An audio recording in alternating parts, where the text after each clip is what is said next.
KKR versus Punjab match একটা ঐতিহাসিক match, যার জন্য আগে একটা ভিডিও অলরেডি বানিয়ে দিয়েছে ছোট করে। কিন্তু এই ভিডিওটা খুবই গুরুত্বপূর্ণ হতে চলেছে। আজকের ম্যাচে একটি নয়, পাঞ্জাব আর কেকেআর টিম মোট 6টি আইপিএলের রেকর্ড ভেঙেছে। শুধু পাঞ্জাব ভাঙেনি, কেকেআর টিমেরও কিছু রেকর্ড আছে। তো সেই 6টি রেকর্ড কী সেটা নিয়ে আলোচনা করব। কিন্তু আজকে কেকেআর টিম ম্যাচ হেরে যাওয়ার পর আর প্লে অফের দৌড় থেকে কেকেআর টিমে কিছুটা হলেও ছিটকে বেরিয়ে আসতে চলেছে। হ্যাঁ, প্লে অফের দৌড় কেকেআর টিমের পক্ষে এতদিন পর্যন্ত যতটা সহজ হয়ে দাঁড়িয়েছিল, এখন কিন্তু আর সেই সহজ নেই। কারণ কেকেআর টিমের পিছনেও বেশ কিছু টিম এখন লেগে গেছে। তো কেকেআর টিম প্লে অফের দৌড় থেকে কেন সমস্যায় পড়ে গেছে, কেকেআর টিমের প্লে অফে কী সমস্যা হতে পারে, পাঞ্জাবের কাছে ম্যাচ হেরে যাওয়ার পরে কেকেআর টিম যে পাঞ্জাবের কাছে ম্যাচ হেরে গেল, এতে কোন কোন টিমের সুবিধা হয়েছে, সমস্ত কিছু নিয়ে অ্যানালিসিস করব। কেকেআর টিমের প্লে অফে যেতে গেলে এখন কোন টিমগুলো হারলে কেকেআর টিমের সুবিধা হবে, কোন টিম জিতলে কেকেআর টিমের সুবিধা হবে, সমস্ত কিছু নিয়ে বিস্তারিত আলোচনা করবো। তাই অবশ্যই ভিডিওটা মনোযোগ সহকারে দেখো। তার আগে একটাই রিকোয়েস্ট, চ্যানেলে প্রথমবার হলে অবশ্যই চ্যানেলটিকে সাবস্ক্রাইব করে নিও। দেখো, কেকেআর এবং পাঞ্জাব ম্যাচে সবার প্রথম যদি রেকর্ডের কথা বলা যায়, 261 রান চেজ। আজ পর্যন্ত আইপিএলের ইতিহাস কেন, টি-20-র ইতিহাসে কোনোদিন 261 রান চেজ হয়নি। এর আগে সাউথ আফ্রিকা ওয়েস্ট ইন্ডিজ ম্যাচে একটা অনেক বড় লক্ষ্য চেজ হয়েছিল।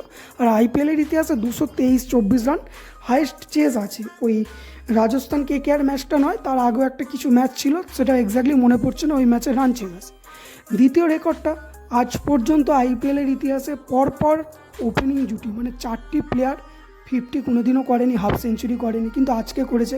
পপ সিমরান করেছে, জনি বেস্টো করেছে, ওইদিকে হচ্ছে পিল সল্ট, সুনীল নারিন করেছে। অর্থাৎ 4টি ওপেনার প্লেয়ারই পরপর হাফ সেঞ্চুরি করেছে। এটি একটা অন্যতম রেকর্ড।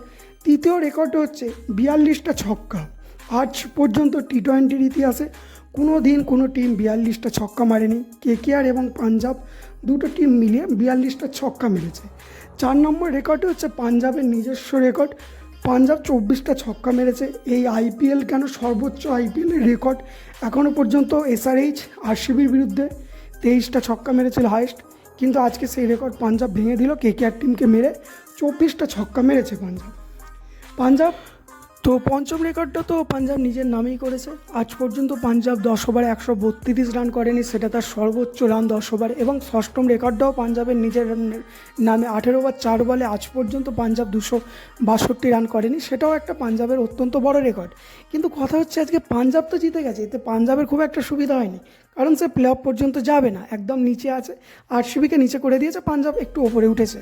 তো কিন্তু কেকেআর টিম আজকে হেরে যাওয়াতে বেশ কিছু টিমের সুবিধা হয়েছে এবং কিছু টিমের অসুবিধাও হয়েছে। তো কোন টিমের সুবিধা হয়েছে, কোন টিমের অসুবিধা হয়েছে, সেটা যদি বলা যায়, দেখো পয়েন্ট টেবিলের দিকে যদি লক্ষ্য করা যায়, সেক্ষেত্রে তোমরা দেখো সানরাইজার্স হায়দ্রাবাদ 8টি ম্যাচে 5টি জিতেছে, কেকেআর 8টি ম্যাচে 5টি জিতেছে, লখনৌ 8টি ম্যাচে 5টি জিতেছে, এবং সাথে সিএসকে 8টি ম্যাচে 4টি জিতেছে, দিল্লি 9টি ম্যাচে 4টি জিতেছে। তো এখন যদি বলা হয় সুবিধা কোন কোন টিমের হয়েছে, দেখো লখনৌর সুবিধা হয়েছে, সানরাইজার্স হায়দ্রাবাদের সুবিধা হয়েছে, সিএসকের সুবিধা হয়েছে। কিন্তু এখন অসুবিধা কোন কোন টিমের হয়েছে, দেখো অসুবিধা একটু দিল্লির হয়েছে আর গুজরাটের হয়েছে। কিন্তু এখন কেকেআর টিমের কিসের সুবিধা, কিসের অসুবিধা? কেকেআর টিমের এখন লখনৌর সাথে একটি ম্যাচ আছে, সিএসকের সাথে একটি ম্যাচ আছে, সানরাইজার্স হায়দ্রাবাদের সাথে একটি ম্যাচ আছে। আর এই 3টে টিমই এখন কেকেআর টিমের কাছে বড় সমস্যার বিষয়, কারণ এই 3টি ম্যাচ কেকেআর টিমের জন্য অত্যন্ত গুরুত্বপূর্ণ। আর এই 3টি টিমের জন্য কেকেআরের সঙ্গে জেতাটাও অত্যন্ত গুরুত্বপূর্ণ।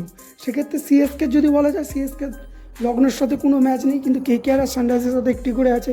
কিন্তু কেকেআর এমনই টিম যা সানরাইজার্সের সাথেও আছে, লখনৌর সাথেও আছে, সিএসকের সাথেও আছে। তো কেকেআর টিমের প্লে অফে যাওয়ার নির্ধারণ করছে এই 3টি টিমের ওপর ম্যাচ জেতাটা।